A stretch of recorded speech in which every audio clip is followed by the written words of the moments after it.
A continuación, Noticiero Telesucesos. Clasificación A. Apto para todo público. Un noticiero pensado para usted porque se lo merece. Nos acercamos a la realidad desde diferentes perspectivas. Noticiero Telesucesos. Primera parte del Noticiero Telesucesos, con las noticias más importantes del día. ¿Qué tal, amigos? Bienvenidos a esta nueva semana de información aquí en Noticiero Telesucesos. Hoy día lunes 29 de noviembre, día en el que se celebra el Día Mundial de la Conservación del Jaguar. Recuerden que este espacio informativo llega gracias al auspicio de Preescolar El Parque, buscando educación de calidad para tu niño. El Preescolar El Parque te la ofrece. Comunícate al 0997 37 20 81. Comenzamos con la información.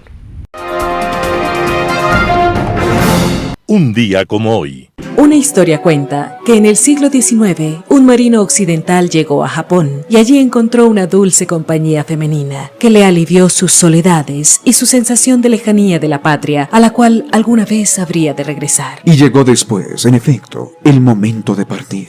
Y este marinero abandonó a quien fue su compañera, pero sin saber que la mujer estaba esperando un hijo suyo.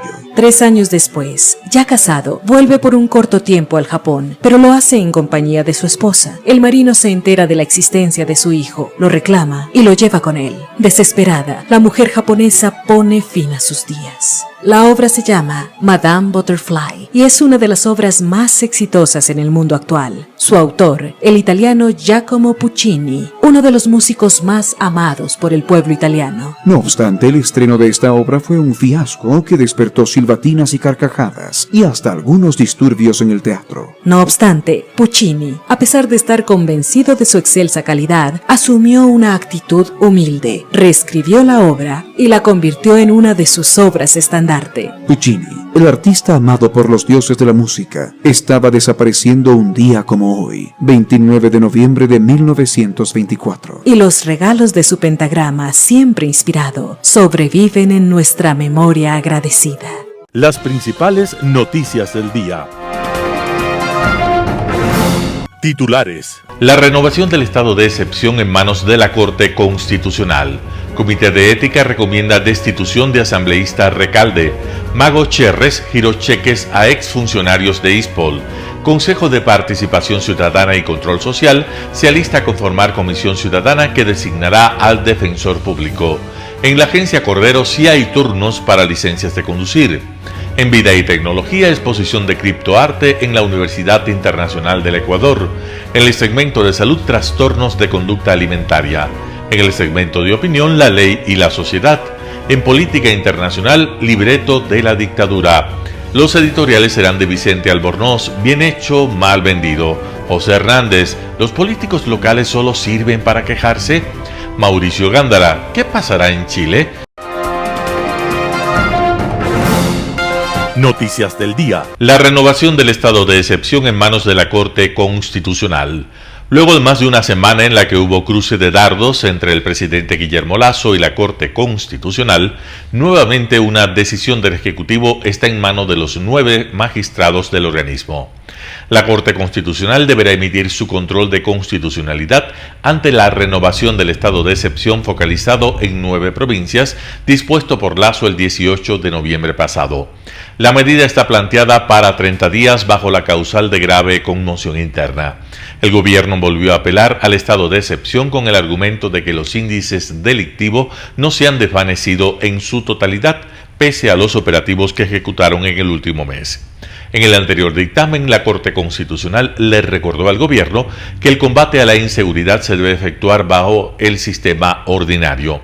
La renovación que hizo el Ejecutivo camina en paralelo al estado de excepción dictado en el sistema carcelario que rige desde el 29 de septiembre. Hay expectativa por la respuesta de la Corte, ya que aún se debate si el presidente cumplió o no el dictamen que dispuso que la movilización y participación de las Fuerzas Armadas en el control de la seguridad de las cárceles se debe limitar al perímetro exterior, incluido el primer filtro de ingreso a los recintos. Luego de la última masacre perpetrada en la penitenciaría del Litoral con 68 muertos, Lasso criticó el dictamen y llamó la atención a la Corte. En respuesta, la Corte Constitucional acusó al primer mandatario de pretender evadir sus responsabilidades. A este primer impas se sumó otro momento tenso registrado el 15 de noviembre último en Guayaquil, cuando Lasso se reunió con todas las cabezas de las funciones del Estado. Ahí Hernán Salgado, presidente de la Corte Constitucional, increpó al primer mandatario por el trabajo de sus asesores en el ámbito legal. Después abandonó el encuentro. En la cita se encontraba Fabián Pozo, secretario jurídico de la presidencia. Al finalizar ese cónclave, Lasso dispuso el ingreso de un contingente de policías y militares a la penitenciaría del Litoral tras la matanza. Lasso ha dicho que empleará todos los recursos constitucionales y legales, además de la fuerza de la ley, para hacer frente a esta problemática. Comité de Ética recomienda destitución de asambleísta Recalde. El Comité de Ética de la Asamblea Nacional aprobó el pasado jueves 25 de noviembre de 2021 el informe sobre el proceso de investigación a Egner Recalde, exmiembro de la Izquierda Democrática, y recomendó su destitución en el Pleno de la Asamblea. El informe recibió 3 votos a favor, 2 abstenciones de Luisa González de UNES y Dalton Basigalupo de la Izquierda Democrática. Este último aseguró que tomó esta posición porque la denuncia fue presentada por su bancada. El documento concluye que Recalde incurrió en una provisión legal establecida en la Ley Orgánica de la Función Legislativa, por lo que se recomienda su destitución. Percibir dietas u otros ingresos de fondos públicos que no sean los correspondientes a su función de asambleístas. La presidenta de la Asamblea, Guadalupe Llori, deberá convocar a la sesión para analizar este tema. Para la destitución de Egner Recalde se necesitarían 90 votos. Mago Cherres giró cheques a exfuncionarios de ISPOL. El cheque de Jorge Cherres, que emitió a favor de María Paula Christiansen, ex asesora de José Serrano, no es el único bajo investigación. El presidente de la Comisión de Fiscalización, Fernando Villavicencio, reveló el pasado jueves 25 de noviembre de 2021 9 cheques más que evidenciarían pagos de El Mago Cherres a favor de exfuncionarios del ISPOL. Cherres es el principal señalado por la millonaria estafa al Instituto de Seguridad Social de la Policía ISPOL. Fue intermediario financiero que supuestamente debería tener bajo su custodia los bonos de la institución que ahora no aparecen. Según la justicia de Estados Unidos, Cherres entregó $2.6 millones en sobornos a exfuncionarios del ISPOL que tendrían poder de decisión sobre las inversiones de la institución. Los 9 cheques mostrados por Villavicencio evidenciarían parte de estos desembolsos. Son pagos de miles de dólares entre 2018 y 2019, entre los que aparecen John Luzuriaga, ex director de riesgos del ISPOL y una de las personas encargadas de aprobar las operaciones, procesado en Estados Unidos por lavado de activos, César Auquilla, ex jefe de inversiones del ISPOL, Rusby Rodríguez Reyes, colombiana relacionada con Cherres como socia en las empresas que tiene en Miami, Joseph Sáenz Negrete, exfuncionario del Servicio de Contratación de Obras SECOP, Freddy Corrales, que no fue identificado con ningún cargo. Consejo de Participación Ciudadana y Control Social se alista a conformar comisión ciudadana que designará al defensor público. La noche del 24 de noviembre, el Consejo de Participación Ciudadana y Control Social, con el voto de 4 de los consejeros de mayoría, aprobó el informe de calificación de méritos de 62 inscritos para conformar la Comisión Ciudadana de Selección, que designará al titular de la Defensoría Pública. Los consejeros Hernán Ulloa y María Fernanda Rivadeneira se abstuvieron y Francisco Bravo votó en contra. David Rosero, Ivette Estupiñán, Javier Dávalos y Sofía Almeida votaron a favor del documento. El informe no detalla qué méritos se puntuaron, solo expone las calificaciones finales en que el ciudadano Santiago Rivadeneira fue el único que alcanzó los 50 puntos, que es la base total de puntuación. Los siguientes alcanzaron puntajes que varían entre los 48, 46, 33, 29 y el más bajo 16. De estos 62 concursantes, el Pleno del Consejo deberá definir a los 30 mejor puntuados de forma paritaria, hombre y mujer, para luego sortear a los 5 principales y sus suplentes que integrarán la comisión que designará al nuevo defensor público que reemplazará a Ángel Torres Machuca, que se encuentra en funciones prorrogadas desde el 2019. A estos representantes de la ciudadanía se unirán los 5 delegados de las funciones del Estado: la Presidencia de la República, la Asamblea Nacional, la función electoral, la función judicial y de transparencia y control social. En tanto que el concurso de méritos para integrar la Comisión Ciudadana de Selección de la Primera Autoridad de la Contraloría del Estado está entrampado en el informe de admisibilidad de 156 concursantes. En la agencia Cordero sí hay turnos para licencias de conducir. En la agencia Cordero, que se trasladó a las instalaciones de la plataforma gubernamental financiera al norte de Quito, sí existe disponibilidad de turnos de licencias de conducción para el mes de diciembre. Así lo informó este jueves 25 de noviembre de 2021 la Agencia Nacional de Tránsito. Según la entidad, en esas nuevas oficinas, desde el 15 y hasta el 23 de noviembre, se han emitido más de 800 licencias de manejo. En la agencia Cordero se pueden realizar trámites de licencias de conducir de todo tipo, por primera vez, renovaciones, duplicados, canjes, homologaciones y permisos internacionales. Además, se pueden efectuar bloqueos y desbloqueos de vehículos, actualizaciones de cilindraje, de características vehiculares, de conductores, de licencias y de puntos. El horario de atención de la agencia es de 8 a 16 horas con 20. La Agencia Nacional de Tránsito señaló que los usuarios que tenían turnos generados para diciembre de 2021 a escala nacional necesariamente deben tomar uno nuevo a través de la página web de la institución, ya que debido al ataque informático que sufrió el sistema, se reinició el turnero por motivos de seguridad. El tomar un nuevo turno no tiene costo para el usuario. Asimismo, indicó que las fechas escogidas por los usuarios ya no pueden ser modificadas de forma externa, por lo que si los ciudadanos necesitan cambiar su turno, deberán acercarse a las oficinas de la Agencia Nacional de Tránsito seleccionadas previamente para que los funcionarios solventen dicho pedido. A través de la página www.ant.gov.es,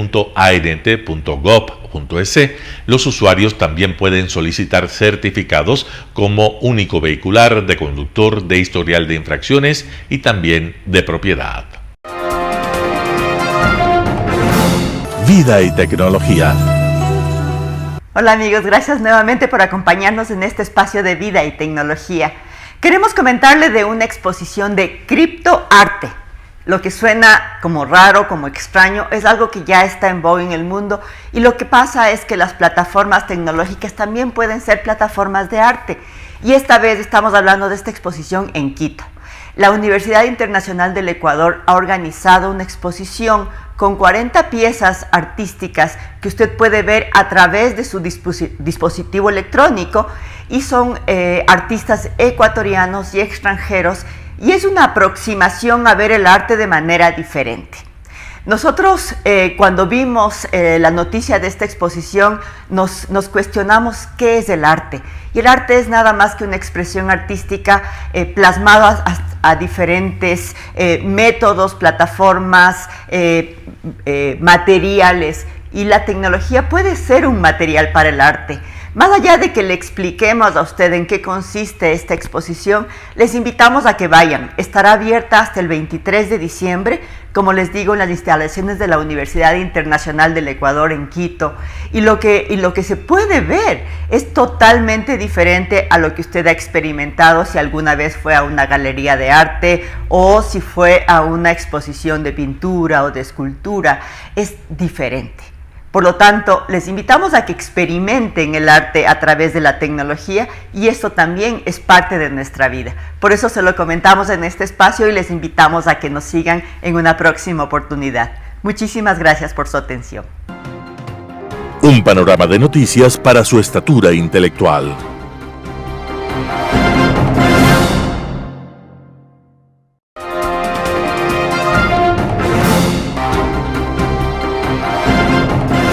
El 30 de noviembre se celebra internacionalmente el Día contra los trastornos de la conducta alimentaria. Pero ¿qué es la conducta alimentaria y por qué es importante considerarla? Los trastornos mentales a veces generan ciertos comportamientos que son más bien de tipo patológico, y a veces estos comportamientos también están vinculados con la ingesta de los alimentos y la obsesión por el control de peso. Y está presente en todas las edades, no importa el sexo y tampoco importa la condición social. Y obviamente la causa de estos trastornos tiene relación con múltiples factores, de origen psicológico, de origen biológico, de origen sociocultural sobre todo y familiar. Y vemos que definitivamente el impacto sociocultural que la conducta alimentaria tiene en los niños, en los adolescentes, ese deseo de verse esbeltos, de verse bien, en los varones de tener músculos bien formados, va generando justamente o puede derivar en este tipo de trastornos que tienen un gran impacto en la vida psicológica y emocional de las personas. Estas personas que tienen este tipo de trastorno empiezan a tener alteraciones tanto a nivel mental, pero también a nivel físico. Y si bien es cierto, es posible tratarlos, pero es necesario a veces someterlos a un tratamiento médico, un tratamiento psicológico, y es largo a veces ese tratamiento y también suele ser muy complejo. También va a ser importantísimo cuando se logren detectar este tipo de alteraciones el apoyo familiar, ya que muchas veces las características que vienen vinculadas con este trastorno hacen que el paciente no tenga conciencia de la enfermedad y por lo tanto no puede identificar cuáles son las consecuencias. Pero ustedes estarán preguntando entonces, ¿cuáles son los trastornos de la conducta alimentaria más conocidos? Entre esos tenemos la anorexia, tenemos la bulimia, la ortorexia, que tiene que ver con ese desmedido amor por un cuerpo bien formado, bien tonificado, el trastorno de atracción y la vigorexia. Estos trastornos de la conducta alimentaria, como decíamos hace un momento, no tienen edad, no tienen sexo, pero usualmente se ubican hacia el final de la adolescencia, de la infancia y los primeros años de la adolescencia, justamente cuando el niño está empezando a vivir todos esos cambios de su cuerpo y la presión social empieza a tener un papel importantísimo.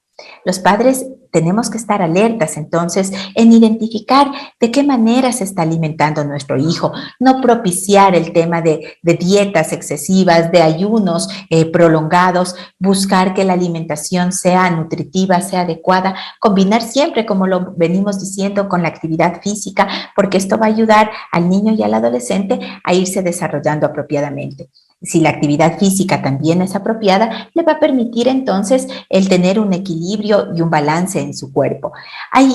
También es importante que como padres tengamos en cuenta que en muchas ocasiones estos trastornos inician también desde el computador, desde el celular, desde las redes sociales, a través de dietas, a través de páginas que existen en donde se propician este tipo de alteraciones. Cualquier alteración de cambio de peso en nuestros hijos, o muy excesivo o muy limitado, es una señal de alerta, es una bandera roja que nos indica que algo no se está dando apropiadamente y que tenemos que buscar cuál es la causa, sin juzgar, sin prohibiciones o sin exigencias, pero sí buscar tanto un tratamiento médico como un tratamiento farmacológico va a permitir entonces evitar este tipo de alteraciones. Recordemos que no solamente es la alteración a nivel físico, el nivel emocional y la alteración a nivel mental que se producen pueden tener efectos serios en la vida de la persona e impedirle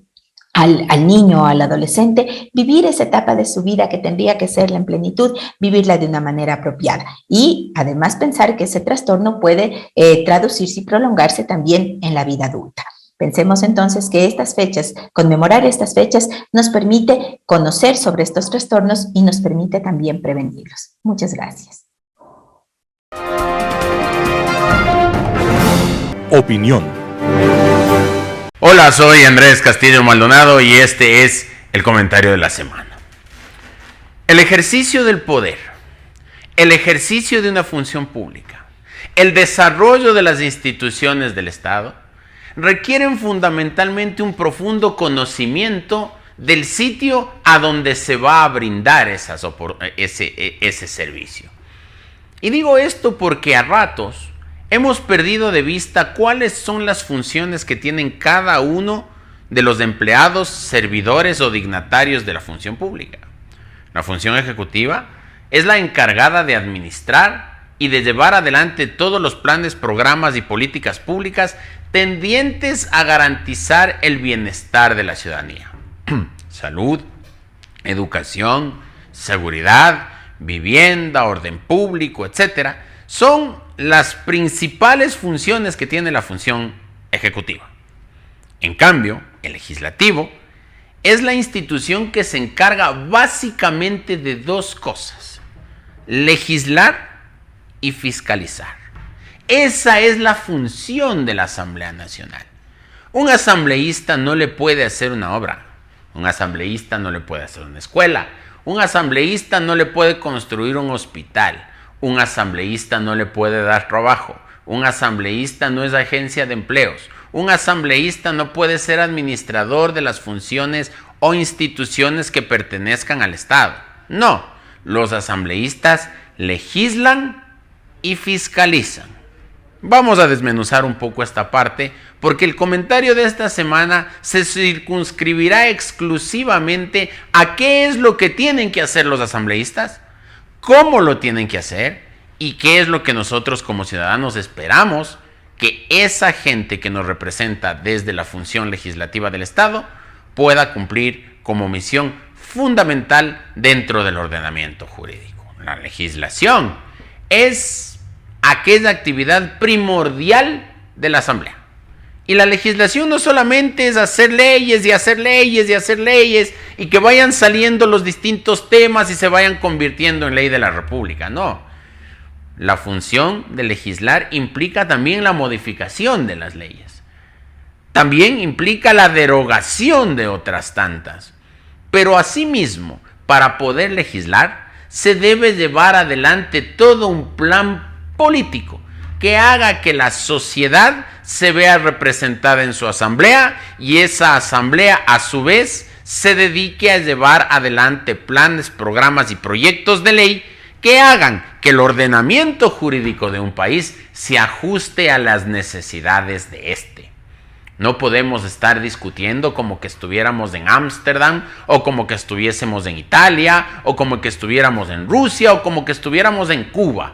Las leyes para el Ecuador deben ir obligatoriamente concatenadas a la realidad de este país. Caso contrario, incurriremos siempre en un decalage de las normas, que aquellas normas entren en desuso, o aquellas normas sean inobservadas, o aquellas normas no sean respetadas, o aquellas normas no sean reconocidas por los ciudadanos como válidas, simple y llanamente porque provienen de un debate que jamás se ha agotado. Esta semana tuvimos la oportunidad de recibir la visita del activista argentino Laje. Laje es uno de los más fervientes seguidores de la doctrina en torno a los provida, a vivir, al derecho a la vida. Él dio una serie de conferencias en torno a estos temas e inclusive se presentó en medios de comunicación. Y cuando se les invitó a las más importantes exponentes del feminismo y del proaborto, no asistieron a los debates. No se presentaron a los debates. Justificaron sus limitaciones diciendo que con los fascistas no se debate, que no debaten por higiene. Sin embargo, aquellas que hacen apología del delito del asesinato dentro del aborto, fueron las más importantes impulsoras de la ley del aborto por violación, que finalmente no se aprobó en la Asamblea, pero se terminó regulando en la Corte Constitucional a partir de una sentencia absolutamente contradictoria con lo que establece la Constitución. La Constitución de la República dice que el Estado ecuatoriano garantizará la vida desde la concepción hasta la muerte natural. Por lo tanto, no necesita esa norma de interpretación alguna. Es que en otros países que son de más progreso, que son más progresistas, que garantizan mejor los derechos de sus ciudadanos, ya se ha reconocido el aborto por violación y el aborto inclusive sin ninguna causal, sino libremente. En el Ecuador no hemos agotado ese debate, pero ya tenemos normativa en torno a eso. En el Ecuador no hemos agotado el debate en torno al matrimonio homosexual, pero ya tenemos normas que regulan ese tema. Y cuando se trae a la mesa de discusión un tema tan importante como ese, sus propugnadoras, la gente que impulsa aquello, dice que no va a debatir con los que piensan diferente por higiene o porque con los fascistas no se debate. Así no podemos construir sociedad. No podemos tener una Asamblea Nacional que vaya supuestamente hacia adelante en las nuevas aspiraciones de una sociedad posmoderna cuando ni siquiera tienen la capacidad de debatir si es que es conveniente o no conveniente dentro de una sociedad como la ecuatoriana tener ese tipo de normativas. Yo quiero hacer una invitación para que nuevamente con seriedad analicemos estos temas que son sensibles, en donde la inmensa mayoría de los ecuatorianos no estamos de acuerdo, en donde hemos sido sometidos por la dictadura de las minorías, de aquellos que dicen que los derechos constitucionales no se consultan, de aquellos que dicen que los derechos humanos no son susceptibles de plebiscito ni de consulta alguna, sino que el Estado los tiene que reconocer así porque sí. La tan baja calidad en la representación política en la Asamblea ha hecho que ahora, a través de la Corte Constitucional, se legislen temas tan sensibles como estos. Hace 14 años, 15 quizás, inició todo un proceso político que decía ser de cambio de época. No una época de cambios, sino un cambio de época, en donde los postulados de la izquierda más recalcitrante fueron creando un ordenamiento jurídico que ahora les ata de manos a ellos porque ellos están fuera del ordenamiento que actualmente rige en el Ecuador. En días pasados, la Asamblea Nacional, que debe legislar y fiscalizar, por cierto, en un proceso de fiscalización absolutamente espurio y ridículo, pretendió llamar al presidente de la República a la Asamblea Nacional para que dé explicaciones en torno al escándalo de los Pandora Papers. Pretendió asimismo, a través de una comisión que nada tenía que ver en el tratamiento del problema en cuestión, destituir al presidente de la República argumentando que lo que se estaba debatiendo en el Ecuador era de gran conmoción interna. Conmoción interna, señores asambleístas de la bancada de UNES, se dio en el Ecuador cuando desaparecieron 1.200 millones de dólares en la supuesta construcción de una refinería que nunca existió. Y jamás se le ocurrió a la oposición decir que hay conmoción interna y que había que destituir a Correa. Conmoción interna hubo en el Ecuador, señores asambleístas de UNES, cuando después de un terremoto que cobró 600 vidas en el Ecuador, que destrozó 2 provincias, que fue objeto de un nuevo impuesto y de incremento en el porcentaje del IVA, se robaron la plata y no reconstruyeron prácticamente nada. Eso generó conmoción social y jamás se le ocurrió a nadie, ni siquiera a la más recalcitrante oposición a Correa, argumentar conmoción social para destituirlo después de los escándalos. Conmoción social generó la repotenciación de la refinería de Esmeraldas con 2.000 millones de dólares de pérdidas en esa repotenciación. Y a nadie se le pudo ocurrir decir que íbamos a destituir a Correa por grave conmoción interna. Ahora, en estos días, pretenden convocar al expresidente Moreno a que regrese al país para responder sobre varios temas que ellos creen que son importantes. Primero tenían que haber evitado que él se vaya. Además, están buscando que regrese al país alguien que no tiene orden de detención, que no está ni siquiera encausado en proceso penal alguno. Por lo tanto, el que ustedes exijan que regrese un expresidente debe iniciar dando el ejemplo en casa. Moreno no es santo de mi devoción. Moreno no es un expresidente al que yo justamente vaya a defender.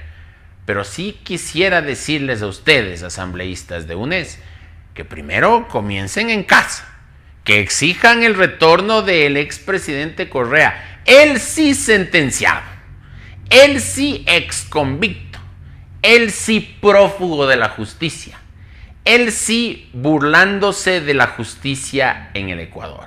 ¿Por qué no hacen un proyecto de resolución iniciado por ustedes, en el que inviten a su compañero de partido, de bandera y de luchas políticas a que vuelva al Ecuador a dar la cara a la justicia y a responder por sus delitos que ya han sido juzgados?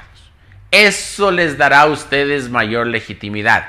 Ustedes como asambleístas no se legitimen ofreciendo espacios públicos, no se legitimen ofreciendo obra pública, no les corresponde. No se legitimen ofreciendo lugares de trabajo en el Ejecutivo, no les corresponde. No se legitimen diciendo que van a hacer hospitales o escuelas, no les corresponde. Legitímense cumpliendo la única y más básica misión que tienen desde la Asamblea: fiscalizar. Y esa fiscalización se tiene que dar al gobierno actual, al gobierno anterior y a todo aquel que ose echarle la mano a los recursos públicos, tanto en el ayer como hoy. Soy Andrés Castillo Maldonado, ha sido un gusto verles. Este es el comentario de la semana. Nos vemos dentro de 8 días. Chao. Global Hoy con Alan Carney. En las últimas elecciones para gobernadores y alcaldes celebradas recientemente en Venezuela, se hizo presente a los muchos años una misión de observadores electorales de la Unión Europea para evaluar el proceso electoral de acuerdo a los estándares que la Unión Europea maneja para tal efecto.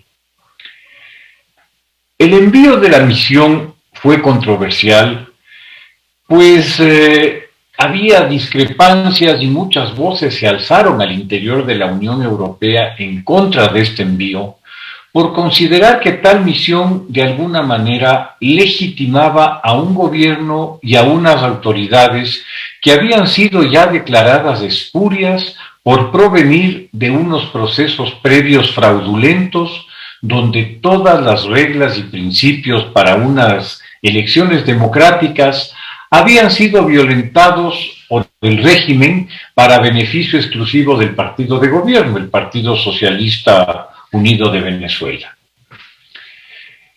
El canciller de la Unión Europea, el señor Borrell, duramente criticado por este paso, es miembro del Partido Socialista Obrero Español, cuyo liderazgo pasado y presente ha mantenido posturas equívocas, por decirlo menos, con la dictadura venezolana. El caso del señor Rodríguez Zapatero, expresidente del gobierno de España, resulta particularmente chocante por su irrestricto apoyo a un régimen que, al margen de posiciones ideológicas o políticas, enfrenta cargos ante instancias internacionales por crímenes de lesa humanidad, violaciones sistemáticas a los derechos humanos, asesinatos extrajudiciales, tortura y trato degradante a sus detenidos. Según el ex jefe de la inteligencia chavista, el llamado Pollo Carvajal, que está detenido en España a la espera de ser extraditado a Estados Unidos, el señor Rodríguez Zapatero sería dueño de una mina de oro en Venezuela, cuya adquisición, de ser cierto lo afirmado por Carvajal, ciertamente no contribuirá a mejorar el ya menguado prestigio de Rodríguez Zapatero como aliado y defensor de un régimen impresentable. Las revelaciones que han aparecido además en torno al financiamiento de parte de Chávez y Maduro a grupos políticos en España y en Italia resulta en extremo vergonzoso y totalmente contrario a la cacareada postura de la soberanía y de la no intromisión en los asuntos internos de otros países, el mantra favorito de las dictaduras para ocultar sus acciones criminales. Nada bien han caído estas informaciones tanto en Italia como en España, y seguramente otros miembros de la Unión Europea habrán tomado debida nota de estas revelaciones y las habrán unido al incidente que se produjera hace algún tiempo en el aeropuerto de Barajas, con el muy opaco aterrizaje y aún más opaco desembarco en suelo europeo, donde estaba vedado el ingreso de funcionarios que hacían parte de la dictadura venezolana, de la señora Delcy Rodríguez, mano derecha de Maduro, quien afirmó haber sido invitada a España por el señor Rodríguez Zapatero, quien en algún tuit la llama cariñosamente mi Gacela. Este caso penoso para el gobierno español daría lugar a un pedido formal de explicaciones por parte de la Unión Europea a España y al malestar de varios gobiernos por una omisión del gobierno español a una de sus obligaciones comunitarias. En todo caso, la misión observadora llegó a Caracas, no sin que falten las habituales bravuconadas, amenazas y desplantes del atrabiliario Diosdado Cabello, quien advirtió a los observadores que no se les permitiría ningún comentario crítico del proceso que venían a evaluar. Hay que destacar que este sujeto es el vicepresidente del gobernante Partido Socialista Unido de Venezuela, ex vicepresidente del país, expresidente de la Asamblea Nacional, actual diputado y, según las malas lenguas, jefe del Cártel de los Soles, agrupación delictiva dedicada al tráfico de drogas a los Estados Unidos. Cabello es buscado en Estados Unidos por narcotráfico con una recompensa de $10 millones por su cabeza. Bajo su control estarían la SEBIN, la temida policía política, y los denominados colectivos, que son unas fuerzas paramilitares de matones y delincuentes financiados y protegidos por la dictadura para la intimidación de la oposición y el control de la calle. Creer que con personajes de la calaña de Cabello, que es posible una elección medianamente creíble en Venezuela, resulta de una ingenuidad patética. El informe que la misión presenta no deja resquicio a la duda. Las elecciones venezolanas no cumplen ni de cerca los mínimos de credibilidad, transparencia y equilibrio que un proceso serio exige. La visión señala la absoluta desproporción de acceso a los medios entre los candidatos del régimen y la oposición, el escandaloso uso de los recursos públicos en las campañas de los afectos al régimen, al reparto de alimentos como argumento electoral en un país que se muere de hambre y que se muere de desnutrición, o de las vacunas, donde la salud pública no pasa de ser una broma cruel.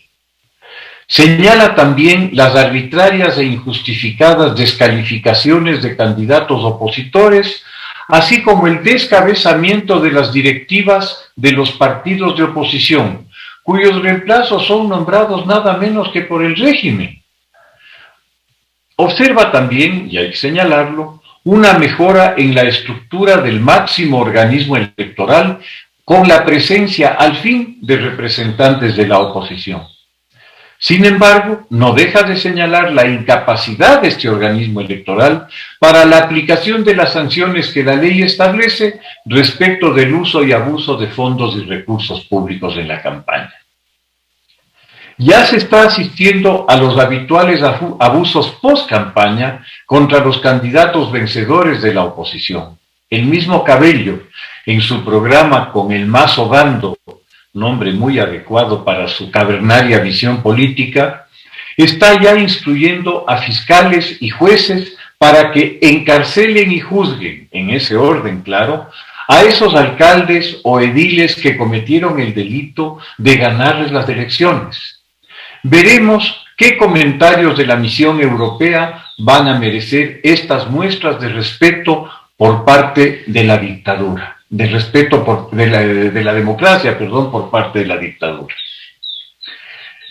Para concluir, también es necesario señalar los graves e imperdonables errores de una oposición incapaz de unir fuerzas para enfrentar un régimen que podrá hacer todo lo criminal e incompetente que se quiera, pero que evidentemente tiene una agenda y un plan claramente estructurado para mantener indefinidamente el poder. Llegar fraccionados en grupitos intrascendentes es darle al régimen en bandeja de plata la legitimación que tanto busquen las urnas. A menos que la oposición logre formar un frente único creíble para las elecciones presidenciales dentro de 2 años, Maduro permanecerá atornillado al poder y toda la banda de delincuentes que lo rodean seguirán medrando y saqueando lo que aún no se hayan podido robar. Tiene toda la razón Ana Corina Machado al exigir un proceso de selección interna y de elección interna de la oposición de cara a nuevos procesos para poder exhibir una unidad y una renovación ante la dictadura. Ojalá se le haga caso. Muchas gracias. Editorial. Bien hecho, mal vendido. Artículo de Vicente Albornoz publicado en Diario El Comercio. Es difícil entender cómo un gobierno con múltiples logros importantes es incapaz de venderlos mejor. La renegociación con el FMI y el desempeño en la cumbre medioambiental en Glasgow son 2 ejemplos evidentes. El Ecuador tiene un acuerdo con el Fondo Monetario vigente desde octubre del 2020. Lo central del acuerdo es el compromiso de reducir nuestro déficit fiscal. Para hacerlo, puedes subir impuestos, bajar gastos o hacer una mezcla de ambas cosas. En el acuerdo original del 2020, en números redondos, para reducir un déficit que equivale a 4 puntos porcentuales del PIB, el compromiso era bajar el gasto en 1.8% y aumentar los impuestos en el equivalente a 2.2% del PIB. Dicho de otra manera, la idea era subir significativamente los impuestos. Ese compromiso se dio en parte porque el FMI no cree en las promesas de reducción de gasto. Todos los países lo ofrecen y pocos lo cumplen. Así, la única manera de ver que existe un compromiso real de bajar el déficit es mirar un esfuerzo recaudatorio para usar el complejo lenguaje de la burocracia internacional. Pues el gobierno actual renegoció ese acuerdo en un tiempo récord y redujo mucho el aumento de impuestos, comprometiéndose a una mayor reducción del gasto. Ahora, para reducir ese déficit de 4, al aumento de impuestos solo será de 0.7% del PIB, con una reducción del gasto del 3.3%. El aumento de impuestos es 1/3 de lo originalmente pactado y ofrecemos reducir mucho más el gasto. Y lo más importante de todo, el FMI nos cree y acepta nuestra promesa. Un impresionante logro con una difusión cercana a 0. En la otra historia, cuando Lasso viajó a Glasgow, parecía condenado a hacer un mal papel, porque su plan de duplicar la producción petrolera es poco ecológico. Pero nadie le puso atención a eso porque se anunció la creación de una reserva marina protegida por 4 países, con el Ecuador a la cabeza. Mucha buena prensa internacional y el Ecuador se volvió una de las pocas estrellas de la COP26. Adicionalmente, la creación de esa área nos fortalece en la pelea contra los pesqueros chinos, permite unir esfuerzos en la lucha contra el transporte de drogas en el corredor que une el Ecuador con Centroamérica y encima se va a hacer un canje de deuda por naturaleza, reduciendo la deuda externa del país. Se baja la deuda, se atrae inversionistas, se mejora la posición ante la pesca ilegal y ante el transporte de drogas. Y todo esto casi sin gastar plata pública, más allá de los costos del viaje de una comitiva presidencial. Golazo de media cancha, más bien golazos de media cancha con una promoción casi inexistente. No es necesario hacer agotadoras sabatinas o interminables cadenas nacionales, pero un poco más de comunicación sería muy deseable. Editorial de Vicente Albornoz, publicado en Diario El Comercio. ¿Los políticos locales solo sirven para quejarse? José Hernández, 4 Pelagatos.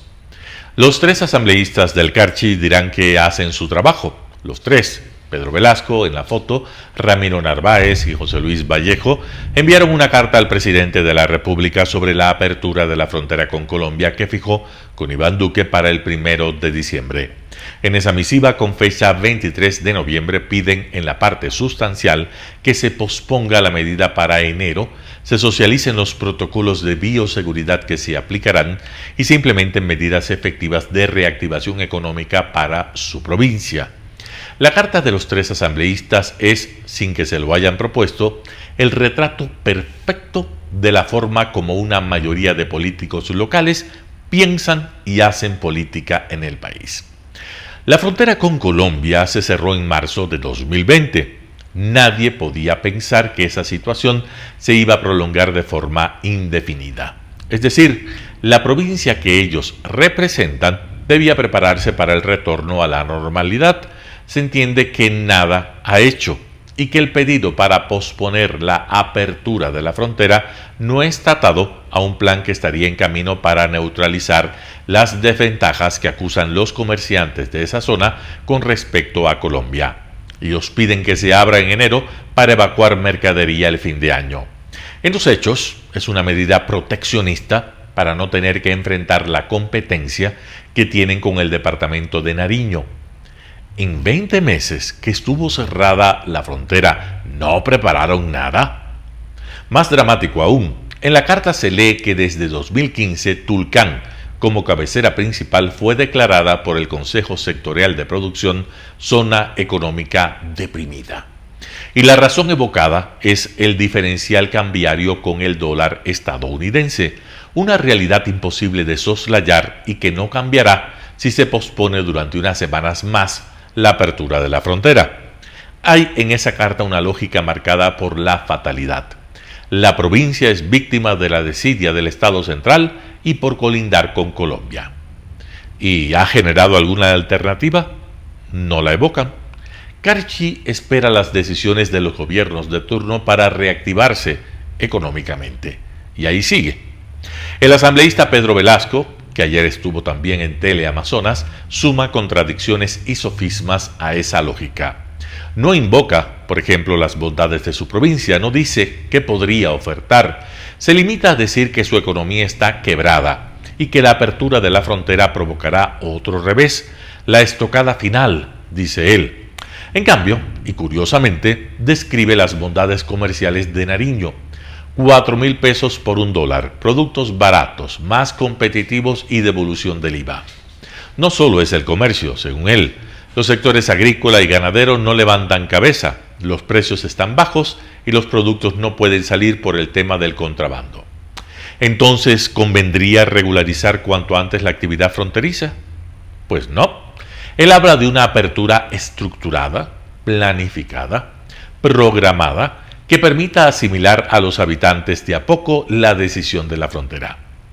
Es claro que no está pensando en mantener cerrada la frontera solo 2 meses, y es todavía más obvio al escucharle que tampoco él tiene alternativas para superar una situación que ciertamente Carchi no desea, pero que es la suya, tener que competir con su vecino. El mismo canto de sirena se percibe cuando el asambleísta, para oponerse a que se abra el puente de Rumichaca, dice que hay medio centenar de pasos no autorizados. Su confesión desbarata su discurso. Está diciendo que nadie para el comercio y que el presidente Lasso está en lo cierto cuando habla de bandas que están extorsionando a los ciudadanos precisamente porque la frontera está cerrada. Velasco no solo se contradice, sino que agrega un sofisma patriotero de pancarta y baja estofa. Esas bandas solo están del lado colombiano. Vieja retahíla que la realidad pulverizó hace tiempo. Decir que hay medio centenar de pasos ilegales deja igualmente fuera de juego el gran argumento que esgrimen los 3 asambleístas para pedir al presidente Lasso que mantenga cerrada la frontera: la contención del brote del coronavirus. En claro, la visión que dan los 3 asambleístas de Carchi es la de una provincia sin capacidad de iniciativa, que espera que el Estado le arme un plan de desarrollo y que clama por incentivos estatales para mantener actividades privadas en las cuales algunos ciudadanos tienen problemas para competir. Si ese retrato fuera cierto, habría más razones para la desesperanza.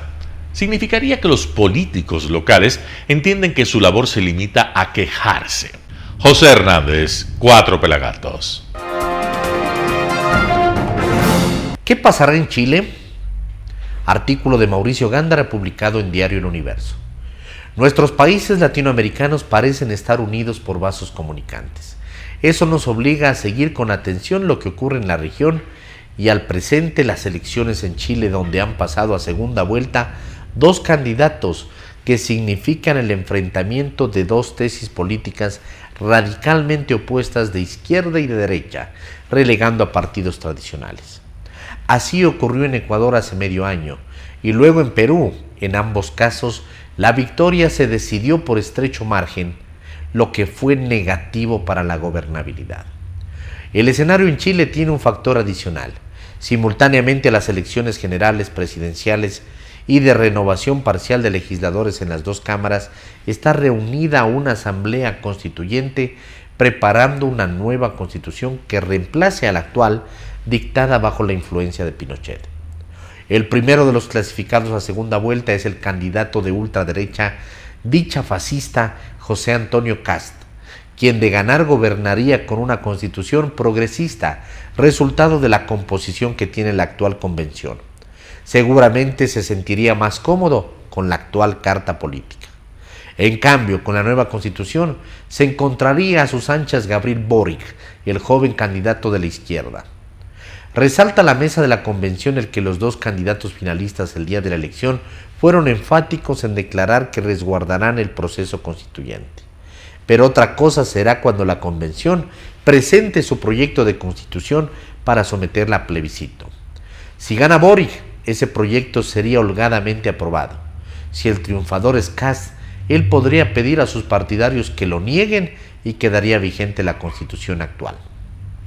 Haría falta una bola de cristal para adivinar quién será el triunfador el domingo 19 de diciembre. Solo es dable especular sobre lo que vendrá.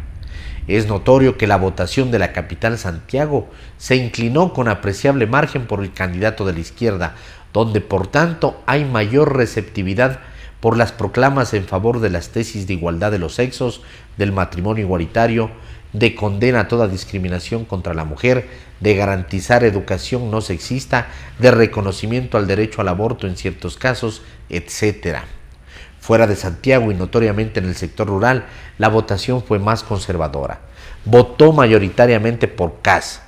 Me atrevería a decir que una parte de la población se preocupó por la violencia de las manifestaciones contra el orden actual durante los hechos que condujeron a una convocación a una constituyente y ha decidido dar un paso atrás y apoyar a la ultraderecha. Ambas candidaturas buscarán acercarse al centro político y obtener el apoyo de los partidos y movimientos que apoyaron a los otros candidatos. Parisi, el tercero, quiere que se escuche a los candidatos triunfadores y hacer luego una consulta digital. En la Democracia Cristiana, con Hanna Proboste, dice que son un partido por los cambios y, por tanto, apoyarían a Boric. En fin, será una final de infarto cabeza a cabeza. El gobierno ecuatoriano, por supuesto, deberá guardar un prudente silencio, pues le tocará trabajar con el ganador, entre otras cosas, por el ingreso a la Alianza del Pacífico. Artículo de Mauricio Gándara publicado en Diario El Universo. Amigos, eso ha sido todo por hoy. Los esperamos el día de mañana aquí en Noticiero Telesucesos. No se olviden seguirnos en nuestras redes sociales, Facebook Telesucesos Quito, en Instagram @telesucesos bajo, en Twitter @telesucesos29, en YouTube Telesucesos HD y en nuestra página web www.telesucesos.net. Este espacio informativo llegó gracias al auspicio de Preescolar El Parque. Educación garantizada, educación de calidad para que tu niño luego pueda acceder a las principales unidades educativas de la ciudad o del país. Está en Preescolar El Parque, abiertos todo el año. Comunícate al 0997 37 20 81. Pasen bien, felicidades. Lo mejor de la mañana informando para usted. Noticiero Telesucesos.